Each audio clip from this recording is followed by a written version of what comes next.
Mulai masuk ke chapter 14, Review Firm in Competitive Market. Oke, chapter ini kita akan membahas apa itu Perfectly Competitive Market. Ini review ya, jadi saya akan bicaranya akan cepat. Lalu kita akan membicarakan tentang marginal revenue, lalu hubungannya dengan average revenue, khusus di Perfectly Competitive Market. Lalu juga kita akan membicarakan tentang competitive firm dan bagaimana kemudian dia memutuskan berapa jumlah yang diproduksi untuk memaksimalisasi profit tadi. Kemudian juga keputusan dari suatu perusahaan jika dia shutdown, itu karena apa? In the short run atau di jangka pendek, atau jika dia keluar dari pasar atau exiting the market, itu in the long run, apa yang menjadi penyebab dia exiting the market. Itu kemudian kita akan pelajari di chapter ini.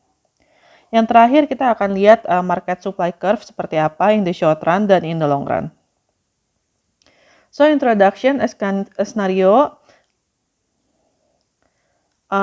Ini kurang lebih PPT yang saya kasih sebelum UTS dan sesudah UTS. Banyak sekali kemiripannya, jadi ini hanya mengulang lagi. Mungkin ada sedikit perbedaan ya. Di sini sengaja dikasih dua tipe yang berbeda untuk kemudian menguatkan pemahaman Anda untuk chapter 13 dan 14. Oke, setelah lulus Anda memiliki suatu bisnis. Bisnis ini kemudian tentunya Anda memiliki keputusan eksekutif untuk memikirkan berapa untuk yang diproduksi, harga yang di-charge atau harga yang ditetapkan, lalu berapa workers yang di-hire, dan lain-lain. Lalu faktor-faktor apa yang kemudian mempengaruhi keputusan-keputusan di atas? Misalnya tadi kita udah ngomongin cost curve ya di chapter yang sebelumnya, di video yang sebelumnya. Lalu kita juga akan bicarakan di sini karena perfectly competitive, jadi kita akan bicara tentang competition. Lalu kita juga akan lihat dari behavior of firm yang kemudian memang ada di tipe pasar perfectly competitive market. Oke, kita akan bicara tentang karakteristik of perfect competition. Kemarin sebetulnya sudah sempat dibahas. Yang pertama adalah many buyers and many sellers. Jadi pembelinya banyak sekali dan penjualnya juga banyak sekali. Oke, kurang lebih barang yang dijual itu kurang lebih kualitasnya, jenisnya itu sama. Banyaknya kemarin saya kasih contohnya soal susu ya, atau kemudian bisa produce goods seperti perkebunan, seperti buah, mangga, jeruk, dan lain-lain. Itu kemudian yang menjadi karakter, jadi tidak ada perbedaan karakter atau brand atau kualitas di sini dianggapnya sama. So, karena tidak ada perbedaan karakteristik dari produk yang dijual, jadi relatively the same, maka suatu perusahaan dapat dengan mudah untuk memasuki market dan dengan mudahnya juga dia keluar. Artinya, barriers to entry atau penghalang untuk masuk ke pasar tersebut itu relatif rendah. Oke, karena karakteristik 1 dan 2 tadi ya yang di atas sudah disebutkan, maka buyer dan seller masing-masing dia merupakan price taker. Artinya price taker apa? Artinya dia tidak bisa menentukan harga produknya sendiri. Misalnya kayak buyer, dia tidak bisa menentukan harga produk. Begitu juga seller, dia tidak bisa menentukan harga produk. Yang menentukan harga produk adalah mekanisme dari pasar tersebut. Misalnya tadi saya bilang ada pasar buah jeruk. Maka mekanisme pasar buah jeruk ini yang kemudian menentukan ada pricing mechanism. Jadi di harga berapa dia kemudian bertemu equilibriumnya.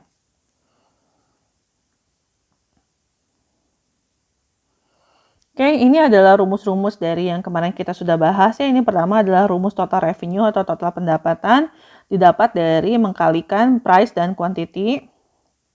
Lalu average revenue yang setiap ada namanya average berarti akan dibagi dengan quantity. Di sini adalah average revenue dibagi total revenue dibagi quantity, ini sama dengan price. Kenapa? Karena kalau total revenue dibagi quantity, maka akan didapat harga per satu unit, maka dapatnya price. Oke, seperti itu.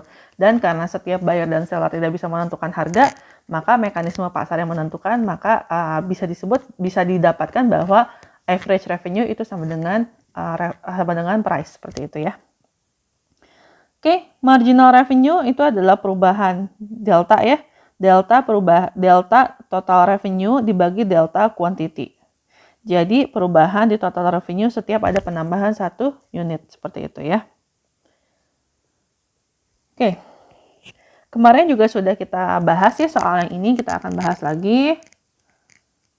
Oke, ini adalah rumusnya, jika rekan-rekan lupa. Ini adalah hasilnya, ya. Q kali P kali Q, 1 kali 10, 2 kali 10, 3 kali 10, dan selanjutnya. Lalu kemudian dibagi kuantitinya, maka semuanya sama dengan 10. Seperti itu ya. Karena 20 dibagi 2 sama dengan 10, 30 dibagi 2, dan selanjutnya seperti itu. Lalu MR-nya adalah delta perubahan TR dibagi kuantiti. Sama seperti cost, kalau misalnya Anda lihat kuantitinya, penambahannya 111, maka tips ya, ini tips tidak harus langsung dilakukan. Cuman tips dari saya, kalau Anda lihat penambahan kuantitinya 11, jadi 0 ke 1, 1 ke 2, maka Anda bisa langsung mengurangi TR-nya. Kenapa? Karena pembaginya 1. Misalnya nih, 20 dikurang 10 sama dengan 10, gitu ya. 3 dibagi 1 sama dengan 1. Jadi sehingga kemudian kita bisa langsung memasukkan 20 kurang 10 untuk penghitungannya. Karena kalau misalnya dimasukkan ke formulasi ke ininya ya, kok jadi lupa. Itu tetap harus pakai pakai delta TR dibagi delta Q, seperti itu ya. Kalau untuk penghitungan gitu. Rumus, kalau formulasi ya rumus. Oke, sehingga didapatkan seperti ini ya. Sehingga kalau Anda perhatikan ada persamaan antara P, antara AR, dan MR. Ya. Untuk perfect kompetitif ada persamaan, sekali lagi diulangi, antara P, price itu sama dengan average revenue, dan sama juga dengan MR. Seperti itu ya, saya ulangi. Jadi pada saat di perfect kompetitif, Anda menemukan salah satu, baik average revenue atau MR, Anda bisa menentukan dua variabel yang lainnya. Kenapa? Karena merupakan sama dengan. Seperti itu ya. Jadi kalau Anda menemukan price, otomatis Anda sudah tahu average revenue dan sudah bisa menentukan marginal revenue-nya. Seperti itu. Oke.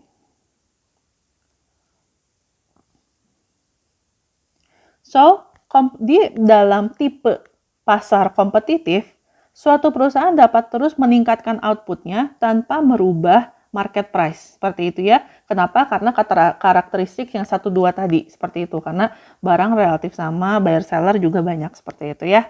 Sehingga kalau dia misalnya meningkatkan harganya, maka orang-orang nggak akan beli ke dia. Misalnya harganya tadi $10. Let's say seorang penjual dia menjual $12, maka dengan otomatis dia akan kehilangan pembelinya karena pembeli akan otomatis pindah ke penjual yang lain. Kenapa? Karena tidak ada perbedaan karakteristik apapun dari si barang yang dia jual dengan penjual lain, seperti itu ya. So each one unit increase in quantity cost revenue by P. Ya, jadi setiap ada penambahan 1 unit, maka pendapatan sama dengan nambah lagi $10. Nambah lagi 1 unit, nambah lagi $10. Maka marginal revenue-nya itu kemudian sama dengan price. Kenapa? Setiap ada penambahan 1 unit, $10, $10, $10, $10, sama dengan price-nya segitu ya, $10. Oke, jadi tolong diingat-ingat di kotak hijau, marginal revenue sama dengan price itu hanya berlaku di pasar kompetitif. Artinya apa? Karena nanti kita akan membahas, ini adalah perfect competitive market ya. Minggu depan kita akan membahas imperfect market, seperti itu. Nah, kalau misalnya kita bicara tentang competitive market, imperfect market, sebetulnya ada satu konsep yang kemudian sangat penting disebut profit maximization. Oke. Sebetulnya tentunya para penjual ingin tahu kira-kira output berapa, dia harus memproduksi berapa, yang kemudian akan memaksimalisasi keuntungan, ya, bukan pendapatan ya, keuntungan dari perusahaannya. Oke, untuk kemudian tahu jawabannya, kita harus kembali lagi ke 10 principle ekonomi bahwa rational people think at the margin, seperti itu ya. Jadi yang dibandingkan itu adalah marginnya, seperti itu.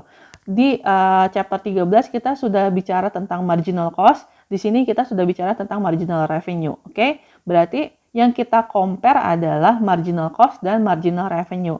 Kenapa? Karena sebetulnya bisa dilihat bahwa efisiensi dan revenue-nya itu seperti apa pada saat kita menambahkan setiap tambahan satu output besar mana?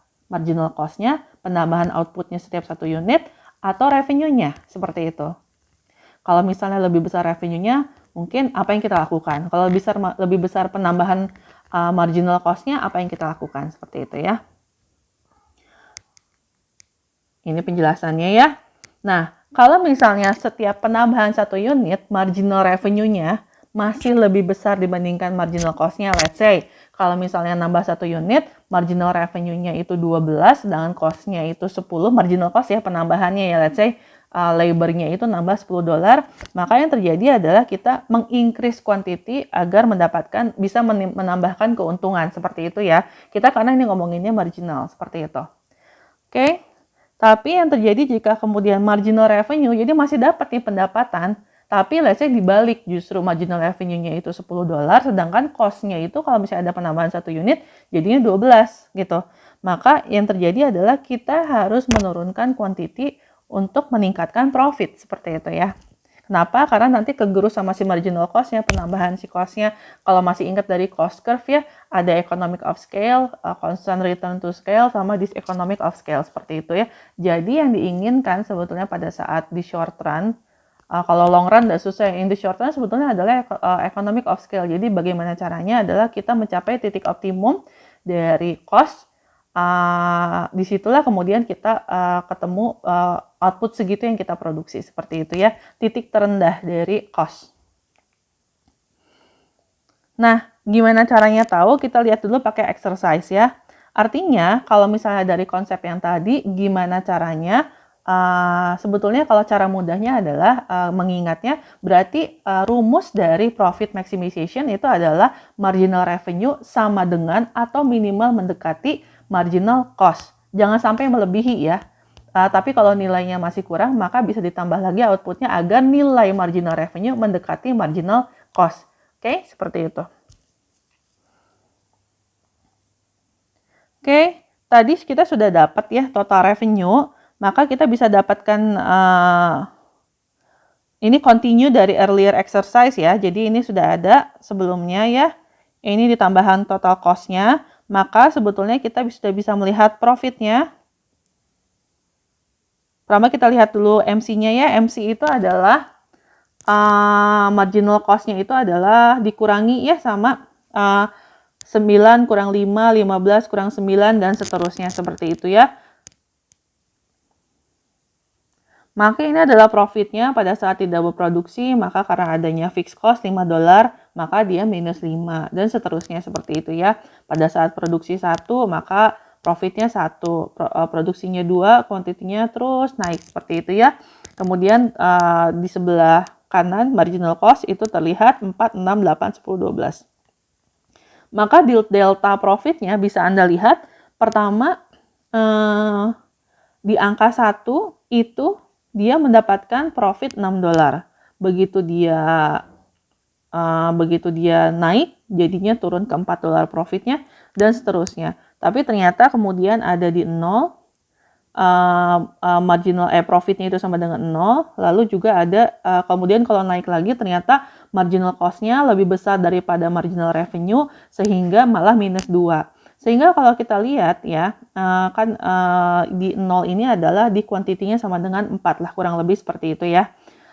Marginal revenue sama dengan marginal cost. Maka disinilah sebetulnya yang optimum di kuantiti 4. Kenapa? Marginal revenue nilainya mendekati MC atau sama dengan MR dikurangi MC sama dengan 0. Karena sama dengan kan nilainya sama seperti itu.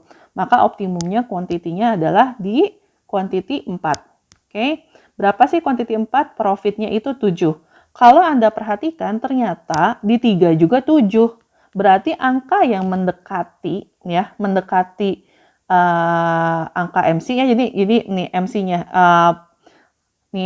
angka MR dan MC-nya itu mendekati ya, MR-nya 10, MC-nya 8, profitnya itu juga tetap 7. Sehingga profit maximization-nya itu di kuantiti 3 atau 4, seperti itu ya.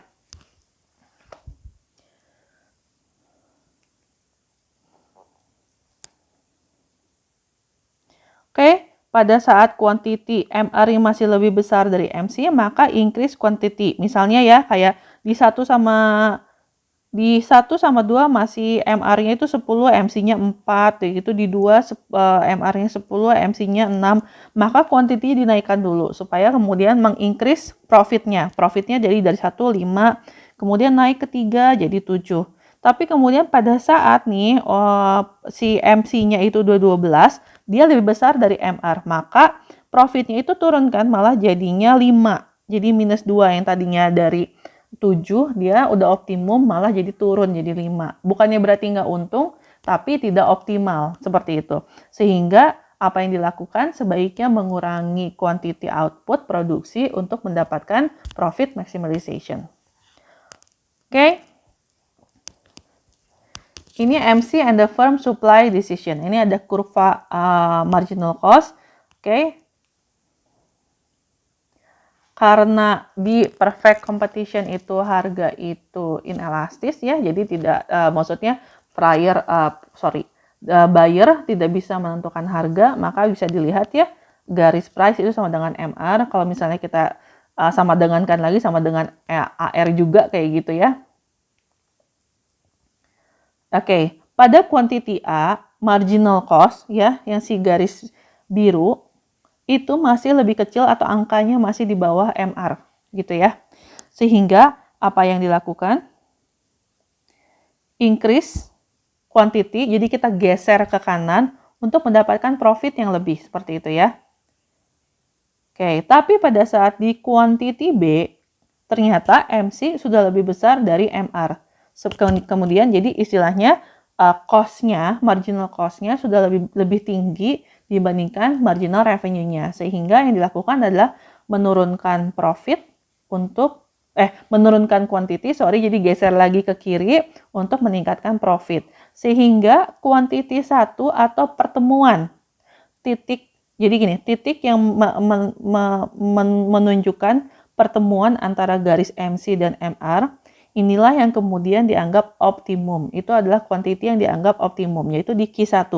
MC sama dengan MR. Jadi kalau misalnya soalnya grafik, nanti untuk cari profit maximization bukan dilihat angkanya, tapi dilihat titik di mana ada perpotongan antara dua garis, yaitu perpotongan garis MC dan MR. Seperti itu ya. Itu profit maximization-nya. So, jika kemudian merubah changing quantity, misalnya kembali lagi ke antara range QA sampai Q1, itu akan menyebabkan menurunkan profit. Sebaliknya juga kalau Q1 ke QB juga itu akan menurunkan profit. Kenapa? Karena paling tinggi profitnya adalah di Q1. Seperti itu ya. Tadi sudah dibuktikan di tabel. So, rule-nya kembali lagi MR sama dengan MC atau mendekati, karena tadi juga 8 ternyata yang 10-8 ya di MR sama MC-nya ternyata dia profitnya juga masih 7, jadi sudah maximization. Jadi hati-hati pada saat mengerjakan tugas, jika nilai MR tidak sama dengan MC bukan berarti salah soalnya, tapi sama dengan itu artinya adalah yang paling mendekati, tapi tidak melebihi gitu ya.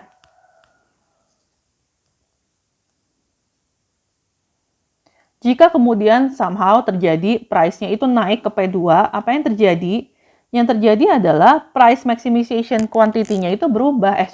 Price dan quantity maximization-nya itu berubah. Artinya, yang tadinya ada di quantity 1, profit maximization-nya, dia akan bergeser. Kenapa? Karena ada perubahan dari MR-nya. Kenapa? Karena price-nya naik. Kan price sama dengan MR. Sehingga kalau kita lihat quantity optimization-nya untuk profit maximization ini dia akan geser sehingga terjadi di titik pertemuan MC dan MR2 itu dikasih labelnya Q2, disitulah kemudian profit maximization-nya seperti itu ya. So, MC curve itu menentukan quantity at any price. Ingat ya, MC curve pada perfect competition itu menentukan quantity at any price. Sehingga untuk perfect competition, MC curve itu adalah supply curve dari suatu perusahaan. Ingat ya, hukum dari supply curve pada saat harga naik, maka penjual akan berusaha meningkatkan kuantitinya. Seperti itu kan. Maka hal ini terjadi pada saat MC curve terjadi peningkatan harga, kuantitinya akan meningkat. Kenapa? Titik perpotongannya geser, sehingga MC curve adalah supply curve di perfect competition. Seperti itu ya. kita akan berbicara tentang keputusan untuk shutdown dan exit. Untuk di short run, artinya jangka pendek, maka ada keputusan jika suatu saat suatu perusahaan itu harus shutdown. Artinya shutdown apa? Itu tidak memproduksi apapun karena misalnya market condition, seperti itu ya, marketnya lagi kurang bagus, maka ada perusahaan yang bisa jadi memutuskan untuk berhenti sementara, seperti itu ya. Mungkin kalau rekan-rekan perhatikan di beberapa kafe atau restoran, mungkin dia tidak totally shutdown, dia partially shutdown. Artinya kalau misalnya kita beli makanan dari kafe atau dari manapun ya, itu biasanya ada menu-menu yang sebelum pandemi itu ada, tapi sesudah sekarang lagi pandemi, maka menu-menu itu dikurangi. Kenapa? Itu karena untuk mengurangi cost, variable cost ya, seperti itu. Sehingga itu disebutnya partially shutdown, seperti itu ya. Nah, kalau shutdown itu seluruh perusahaannya dia tidak menjual apapun, kayak gitu. Oke, lanjut ya. Lalu ada exit. Kalau exit adalah memang suatu perusahaan yang memutuskan untuk keluar dari pasar untuk dalam tanda kutip ya, quote and quote, selama-lamanya seperti itu. Tapi terkadang kejadian ini bukan berarti dia pasti gitu. Misalnya kayak Nokia, dia sempat keluar, dia exit dari market handphone ya, cellphone, tapi kemudian beberapa tahun yang lalu dia kemudian mencoba lagi untuk masuk pasar market untuk handphone tadi, seperti itu ya. Jadi keputusan exit itu sebetulnya mempengaruhi bahwa dia akan melikuidasi fixed cost-nya juga. Kalau misalnya di shutdown yang dipengaruhi hanya variable cost, kalau exit maka sudah tidak ada fixed cost dan variable cost lagi, seperti itu.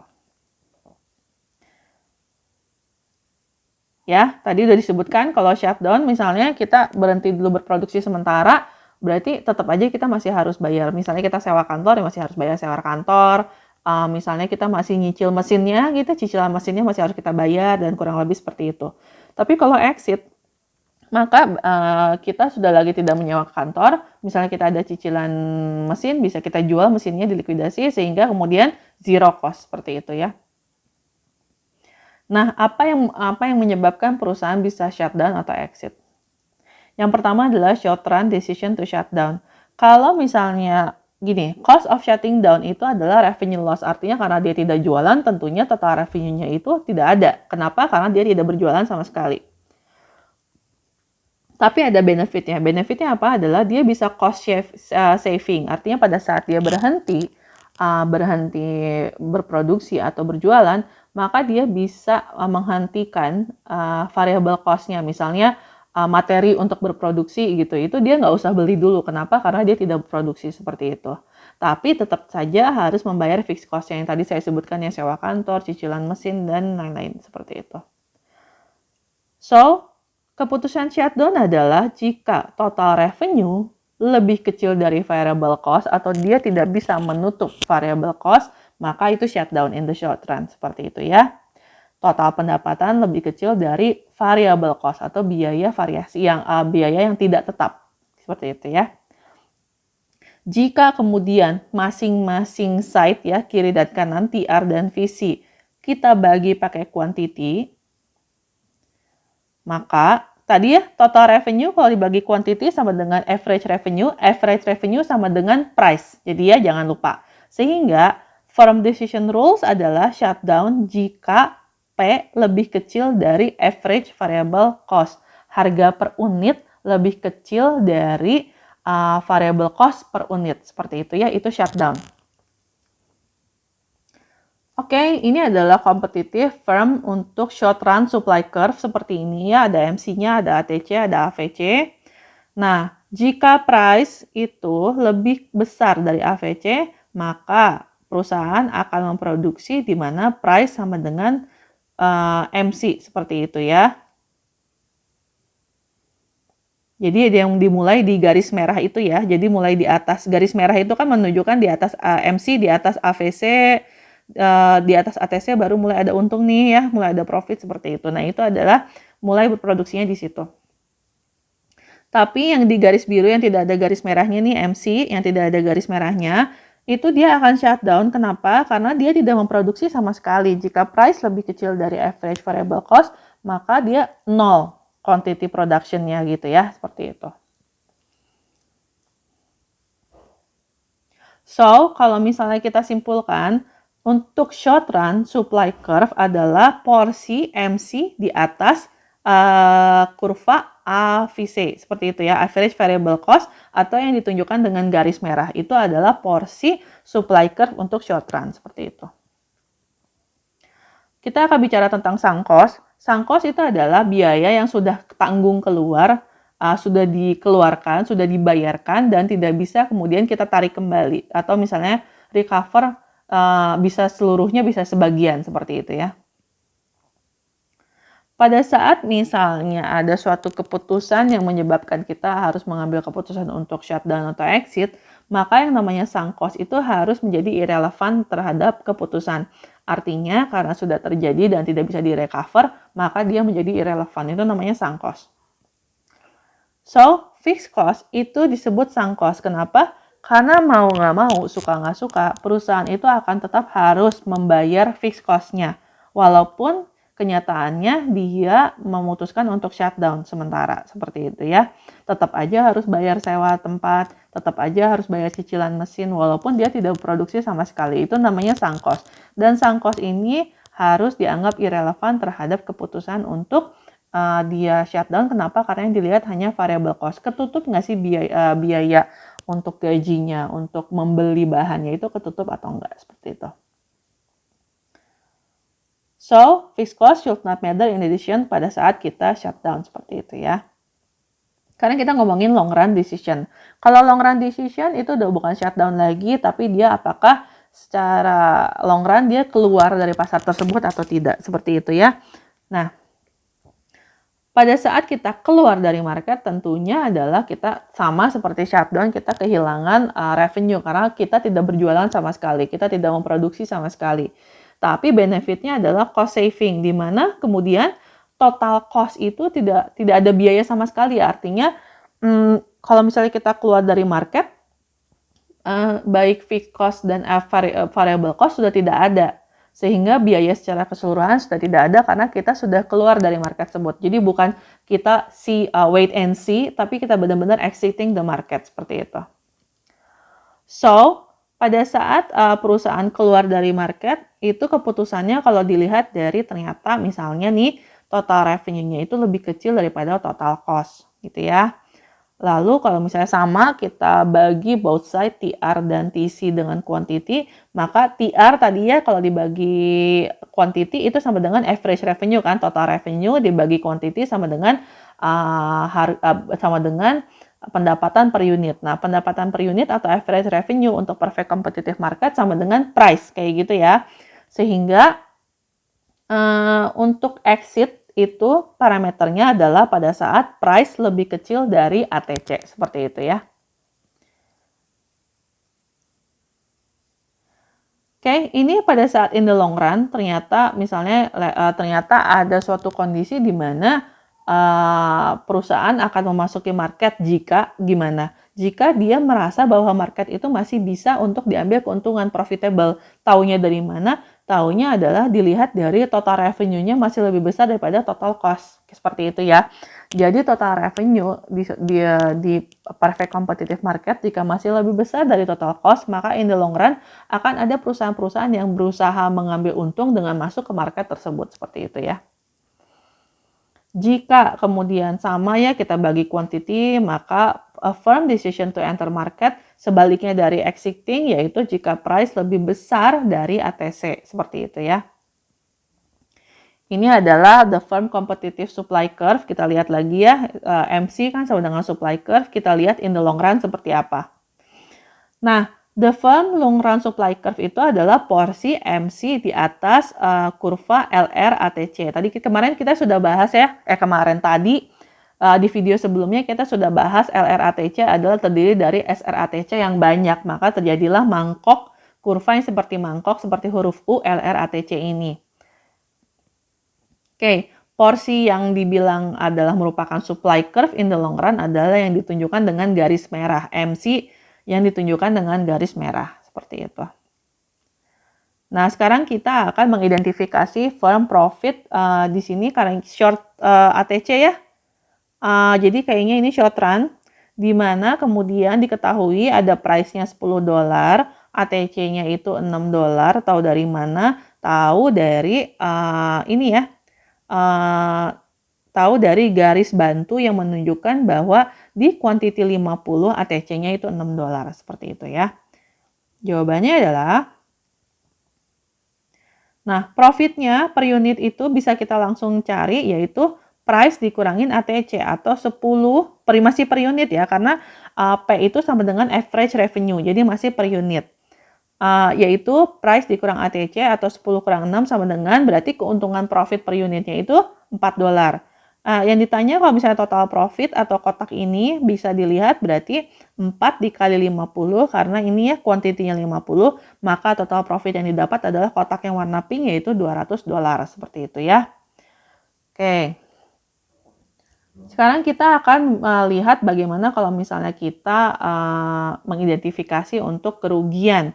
Di mana ternyata kalau Anda lihat, ternyata si price-nya itu di bawah dari ATC. ATC-nya itu di quantity 30 itu $5, price-nya itu $3. Tahu dari mana sih price-nya di situ? Tahu dari titik perpotongan MR dan MC. Seperti itu ya. MR dan MC di quantity 30 ternyata price-nya $3. Seperti itu ya. Kalau misalnya kita identifikasi berarti sama per unit lagi, loss-nya 5 dikurang 3 sama dengan $2 ya, 2 kali 30 berarti loss-nya kotak itu ya $60 seperti itu. Oke, gampang ya. Sekarang market supply kita akan bicarakan asumsi-asumsinya. Yang pertama adalah all existing firm. Jadi ini asumsi ya, jadi supaya nggak bingung kenapa sih kok price-nya segitu aja atau kenapa kok dibilangnya setiap ada penambahan quantity harganya segitu-segitu aja. Karena all existing firm and potential entrant, jadi yang mau masuk ke market memiliki identical cost. Kenapa identik? Karena barangnya itu identik, seperti kurang lebih identik gitu, largely the same. Tidak ada perbedaan. So, each firm cost dia tidak akan berubah pada saat other firm enter or exit the market. Kenapa? Karena ya karakteristik barangnya tadi dan karakteristik banyaknya buyer dan seller gitu. Jadi bisa dibilang sellernya banyak gitu, pembelinya juga banyak banget. Jadi tidak akan terjadi tarik menarik antara buyer dan seller yang kenapa kalau misalnya gini. Kalau bayarnya sedikit, sellernya banyak, bayarnya sedikit kan tentunya jadinya demand-nya itu rendah sehingga masih berusaha menurunkan harga. Di sini enggak, karakteristiknya buyer and seller sama-sama banyak gitu ya. So, asumsi yang ketiga adalah pada saat kita ngomongin short run, maka jumlah penjual itu fix gitu ya. Kenapa? Karena adanya fixed cost gitu, sehingga penjualnya itu fix seperti itu. Jadi dianggap bahwa fixed cost itu menjadi suatu parameter untuk bahwa perusahaan tersebut jadi banyak karena in the long run kan semuanya sudah jadi variable cost ya. Makanya kalau misalnya di short run jadinya karena adanya fixed cost maka dia akan terbatas di market. Variable in the long run due to free entry and exit seperti itu ya. Karena semua cost jadi variabel. So, in the short run selama price itu kurang lebih lebih besar sama dengan average variable cost, maka setiap perusahaan dia akan berusaha memproduksi di profit maximizing quantity di mana MR mendekati MC seperti itu ya. Kenapa? Karena in the short run kalau price udah lebih kecil dari AVC dia akan exit seperti itu ya. Oke, nah ini market quantity supply is the sum of quantity supply by all firm. Jadi kita ngomongin pada saat ngomongin market quantity supply itu adalah jumlah keseluruhan quantity yang memang disuplai oleh seluruh perusahaan yang ada di market tersebut seperti itu ya. Nah, pada saat kita ngomongin satu perusahaan seperti ini sebelah kiri ya grafiknya, lalu kemudian jika diterjemahkan sama-sama nih identik, sama persis mulai dari cost curve-nya dari segala macam identik. Maka kalau misalnya identik, tinggal dikali 1000, kita terjemahkan, ya sama price-nya kayak gitu. Kalau misalnya tadinya kuantitinya satu perusahaan itu 10, maka dikali 1000, di satu pasar jadinya seluruhnya 10.000, seperti itu ya. Kayak gitu. Ini menunjukkannya kalau ada kenaikan price, maka dia akan bergeser ya kan the law of supply adalah kalau misalnya harganya naik, maka si penjual akan berusaha meningkatkan penjualannya gitu ya. Nanti silahkan dilihat lagi ada di PPT kalau untuk kemudian direview sendiri.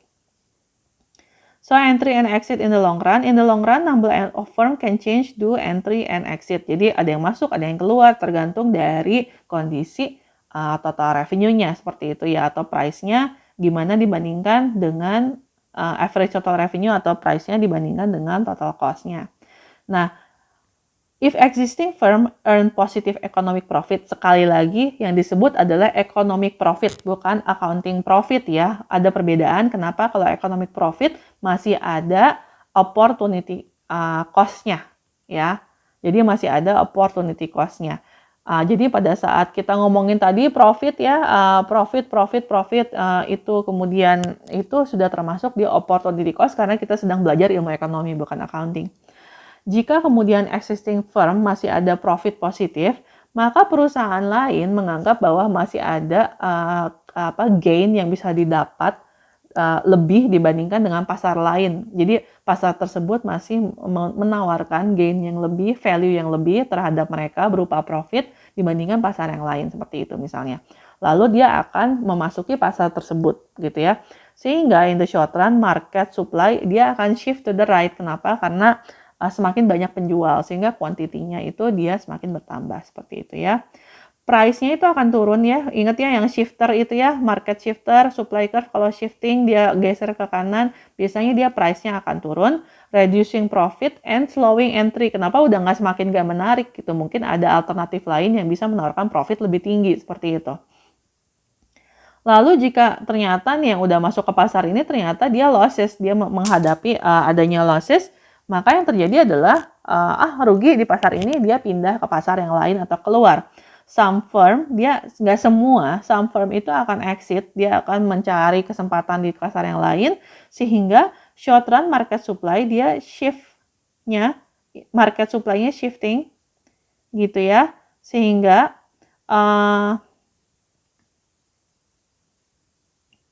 shifting to the left ya, jadi tadi di shifting to the right, ini geser lagi ke kiri, balik lagi. Kenapa? Karena kuantiti penjualnya berkurang, sehingga tentunya kuantiti supply-nya yang dijual juga berkurang, sehingga kemudian price-nya itu akan naik, reducing the remaining firm losses. Hati-hati, ini bukan soal behavior dari penjual ya, tapi kemudian dilihat dari mekanisme pasar, seperti itu ya. So, kita akan masuk ke zero profit condition yang di mana kita akan membicarakan profit ini adalah economic profit. So, in the long run, proses ini akan kemudian selalu mengarah kepada equilibrium. Equilibriumnya apa? Di mana proses entry and exit ini kemudian akan menuju titik di mana terjadi zero economic profit. Apa itu zero economic profit? Artinya yaitu economic profit yaitu zero, tapi secara accounting profit ya tentunya karena economic profit itu lebih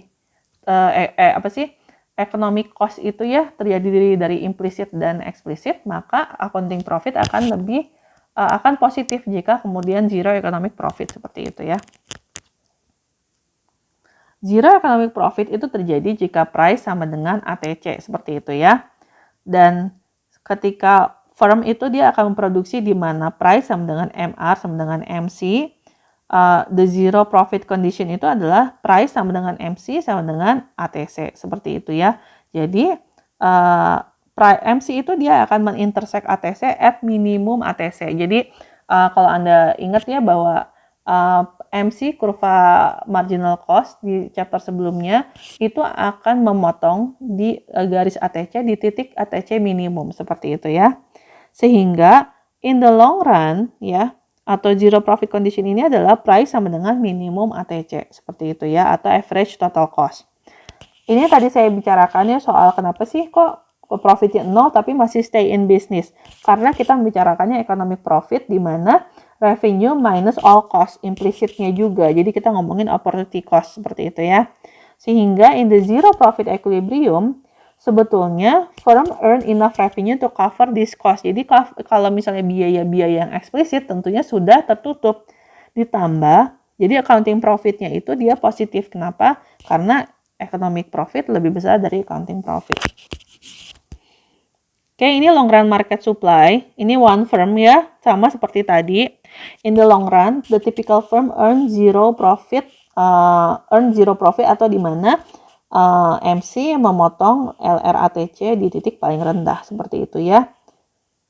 Ya, jadi price sama dengan cost gitu kan. Jadi price sama dengan average total cost. Jadi price-nya sama dengan cost per unit seperti itu kan. The long run market supply curve is horizontal. Market supply curve is horizontal at price sama dengan minimum ATC. Kenapa? Karena kita ngomonginnya long run. Karena long run itu kita sudah tahu kondisinya adalah price pasti dia akan beroperasi di minimum ATC, maka bisa dibilang bahwa pada saat long run kurva supply-nya seperti ini. Gitu ya.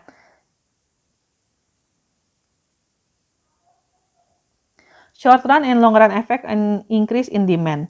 Okay, a firm begins in long run equilibrium. Ini equilibriumnya ya, makanya ada garis yang horizontalnya. Ya, ini long run supply-nya. Tapi kemudian somehow terjadi demand, ya, kenaikan demand sehingga meningkatkan price. Seperti itu ya. Apa yang terjadi? Ya, yang terjadi adalah si garis P1 dia geser ke P2. Ini one firm ya, kita ngomonginnya one firm. Menyebabkan in the short run, ini walaupun kita ngomongin profit, kita lihat kurvanya di kurva long run, tapi kan kejadiannya short run. Sehingga in the short run, profit untuk firm itu sebetulnya dia mendapatkan profit lebih seperti itu ya. Bukan zero profit condition, tapi yang terjadi adalah dia memiliki positive economic profit seperti itu. Yaitu kotak P1, P2, dan titik 2 itu ya, seperti itu. Lalu over time, karena adanya orang-orang ngelihat nih, oh ternyata ada positive profit gitu, walaupun misalnya ada window of time, jadi ada jarak tertentu, pada masuk nih firm yang lain, masuk entry ke pasar tersebut, sehingga menyebabkan supply semakin banyak, shifting kan si kurva supply-nya. Kenapa? Karena jumlahnya banyak, tambah penjual baru. Nah, dia akan shifting sehingga menyebabkan harga turun lagi. Harganya turun lagi kemana? Ke kuantitinya. Jadi kuantitinya lebih banyak, tapi harganya kembali lagi ke P1. Seperti itu ya. And driving profit to zero and restoring long run equilibrium. Jadi kalau Anda perhatikan di long run equilibrium, yang berubah itu kuantitinya. Yang berubah, iya benar. Yang berubah itu kuantitinya, walaupun ada kejadian sesaat, tapi price-nya itu akan kembali ke price yang awal, yaitu di minimum ATC. Seperti itu ya, di minimum long run ATC. Jadi tadinya ada di kuantitinya ada di, tadinya sebelumnya Q1 kalau nggak salah, dia akan bergeser ke, ada kejadian sesaat, dia kuantitinya bergeser ke B gitu ya. Tapi kemudian dia akan kembali lagi ke price 1 dengan kuantitinya di Q3. Seperti itu ya. Jadi in the long run yang berubah-berubah adalah kuantitinya. Seperti itu. Why the long run supply curve might slope upward gitu ya. Long run market supply curve is horizontal if semua perusahaan identical cost. Jadi kalau misalnya asumsi-asumsi yang tadi sudah disebutkan itu terjadi di perfect competition, cost-nya juga tidak berubah ya. Tadi kan disebutkan mau karena identity cost, mau berapa banyak yang jualan juga tetap aja cost-nya sama gitu ya. Maka kalau misalnya salah satu dari asumsi ini tidak terjadi, maka long run supply curve bisa jadi kemudian dia sloping upward. Ini biasanya di imperfect market, bukan di perfect market seperti itu ya. Nah, kalau misalnya ada different cost, pada saat harga naik, firm with lower cost enter the market before those with higher cost. Artinya, orang-orang yang memiliki keunggulan komparatif, memiliki efisiensi, sehingga kemudian lebih efisien di produksinya, biaya produksinya, maka dia akan lebih mudah masuk ke market tersebut, seperti itu ya. Sehingga buat mereka worthwhile untuk masuk ke situ. Kenapa? Further increase in price, jadi pada saat kemudian semakin tinggi harganya, akan masuk untuk higher cost firm untuk memasuki pasar tersebut. Sehingga kemudian market quantity supply-nya kayak tadi dia akan bertambah, dia akan shifting seperti itu ya. kemudian akan terus meningkat terus ke atas. Long run market supply curve dia akan sloping upward seperti itu ya. Ingat ya, karena kalau pasar itu udah satu kurva gitu ya, sehingga si MC itu yang tadi yang menjadi kurva supply itu adalah porsi di mana kemudian dia menunjukkan setiap ada kenaikan harga maka kuantitinya dia akan bertambah juga seperti itu ya.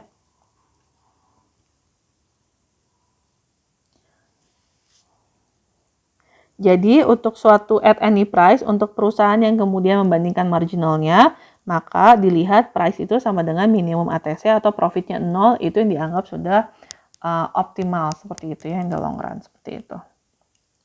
Nah biasanya yang bisa masuk selain yang memiliki price sama dengan minimum ATC adalah perusahaan yang memiliki lower cost firm, misalnya profitnya itu lebih besar daripada 0, itu juga dia akan masuk di pasar tersebut. Jadi berupa range ya, jadi bukan berupa satu kelompok tapi range kelompok dari si penjual seperti itu.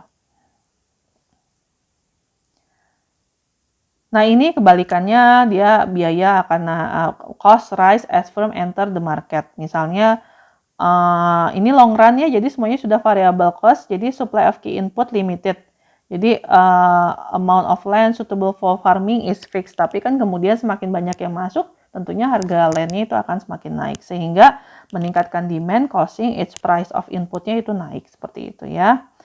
Jadi akan menyebabkan increase all firm cost gitu ya, sehingga increase in price require to increase the market quantity supply. So the supply curve is upward sloping seperti itu. Ya ini penjelasan dari misalnya seandainya terjadi kondisi A, kondisi B, kondisi C dengan set of assumption yang terjadi atau tidak. Jadi ini dibaca lagi, dipahami agar kemudian pada saat mendapatkan soal grafik terutama ya itu akan dapat menjawab dengan baik. Nah, conclusion-nya ini silakan dibaca sendiri. Yang terutama yang saya tekankan di sini adalah rekan-rekan harus ingat rumus profit maximization adalah MC mendekati MR atau sama dengan MR seperti itu. Lalu di perfect competition price sama dengan MR, price sama dengan MC. So MC itu is the cost of producing the marginal units. Oh iya, satu lagi. Pada saat kita ngomongin perfect competition, maka berapapun jumlah yang disuplai, ya, kalau misalnya kita ngomongin MR ya, price sama dengan MR kan garis MR sama dengan average revenue, itu sebetulnya dia akan garis lurus. Artinya berapapun yang disuplai, maksudnya bahwa kemudian di harga sekian, maka sebetulnya kuantitinya bisa demand-nya itu tidak terhingga.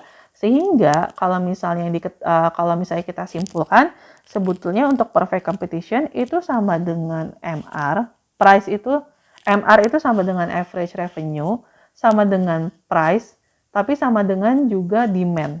Seperti itu ya. Kenapa? Si garis lurus itu kan menunjukkan quantity yang kemudian masuk ke pasar atau sama dengan demand di pasar tersebut. Seperti itu ya. Jadi kadang kemarin sebelum UTS sudah saya sebutkan di perfect competition, khusus di perfect competition MR sama dengan AR sama dengan price seperti itu ya. MR sama dengan D sama dengan AR sama dengan P, atau marginal revenue di perfect competition itu sama dengan demand. Kenapa? Karena di setiap quantity itu terus akan masuk pasar sama dengan average revenue sama dengan price, atau kalau misalnya kita singkat Mr. DARP kemarin sudah dijelaskan ya, untuk memudahkan rekan-rekan kalau mengingat di perfect competition yang sama angkanya adalah itu, seperti itu ya. Jadi kalau menemukan salah satu, kita bisa menentukan yang lainnya, seperti itu.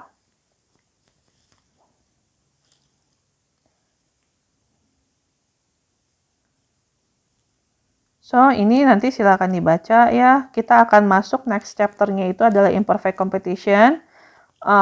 Ini masih perfect competition ya dengan segala asumsi-asumsinya. Ini nanti silakan dibaca lagi sendiri, ada di PPT. Terima kasih.